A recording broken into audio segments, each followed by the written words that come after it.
Olá! No vídeo de hoje vamos falar sobre um tema importante dentro do direito trabalhista, a suspensão no trabalho. Vamos entender o que isso significa, quais são os tipos de suspensão, quando ela pode ocorrer e como a legislação trabalhista brasileira trata o assunto. Tudo isso para que você, trabalhador ou empregador, saiba como agir caso passe por essa situação. O que é suspensão no trabalho? A suspensão no trabalho acontece quando o contrato entre empregador e empregado é temporariamente interrompido. Durante esse período, o trabalhador não presta serviços e o empregador não precisa pagar salários ou benefícios relacionados. Importante destacar que, na suspensão, todos os direitos relacionados à remuneração ficam paralisados, diferentemente da interrupção do contrato, onde alguns direitos, como o salário, ainda são mantidos. Tipos de suspensão no trabalho. Existem diferentes tipos de suspensão, cada uma aplicada em situações específicas. Vamos falar das principais. 1. Suspensão disciplinar. Esse tipo de suspensão ocorre quando o empregador aplica uma punição ao trabalhador que cometeu faltas graves ou violou normas da empresa. Durante o período de suspensão, o trabalhador não recebe salário. A CLT, Consolidação das Leis do Trabalho, permite que a suspensão disciplinar tenha um prazo máximo de 30 dias. Caso esse período seja ultrapassado, o contrato de trabalho é automaticamente rescindido por justa causa, conforme o artigo 474 da CLT. 2. Suspensão para qualificação profissional.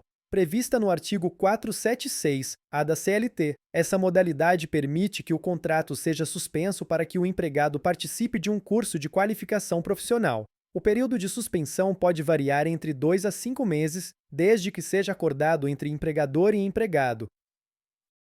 Durante essa suspensão, o trabalhador pode receber uma bolsa de qualificação profissional paga pelo Fundo de Amparo ao Trabalhador FET, garantindo que ele possa se especializar e retornar ao trabalho com mais qualificações. 3. Suspensão por participação em programas governamentais. A suspensão também pode acontecer quando o trabalhador participa de programas governamentais, como o Programa de Proteção ao Emprego PPE. Esse tipo de medida é comum em momentos de crise econômica, quando as empresas enfrentam dificuldades financeiras e têm o objetivo de preservar os empregos. 4. Suspensão por acidente de trabalho ou doença. Essa modalidade não é exatamente uma suspensão disciplinar, mas ocorre quando o trabalhador é afastado por motivos de acidente de trabalho ou doença. Nesse caso, após o 15º dia de afastamento, o trabalhador passa a receber benefícios do INSS e o contrato é suspenso até seu retorno ao trabalho.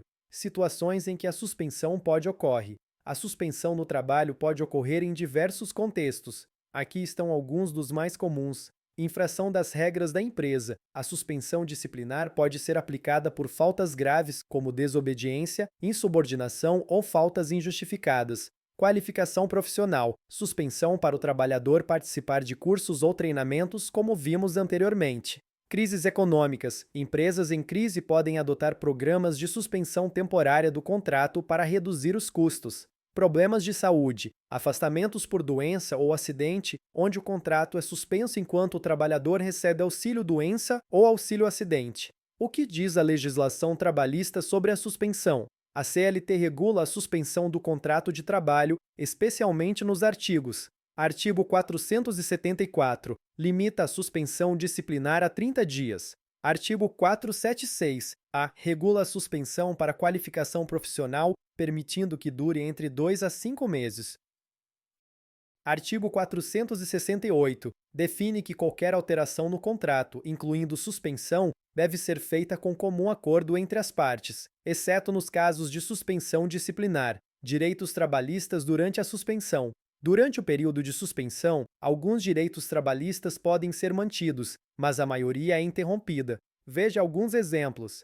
FGTS não é depositado em suspensões por qualificação profissional, mas deve ser mantido no caso de afastamentos por doença ou acidente. Tempo de serviço. O período de suspensão não é contabilizado para tempo de serviço. Benefícios coletivos. Em alguns casos, convenções coletivas podem prever a manutenção de benefícios como plano de saúde mesmo durante a suspensão. A suspensão pode levar à demissão por justa causa? A suspensão por si só não configura justa causa, mas certas infrações que levam à suspensão disciplinar podem resultar em demissão por justa causa, caso o comportamento do trabalhador se repita ou seja grave.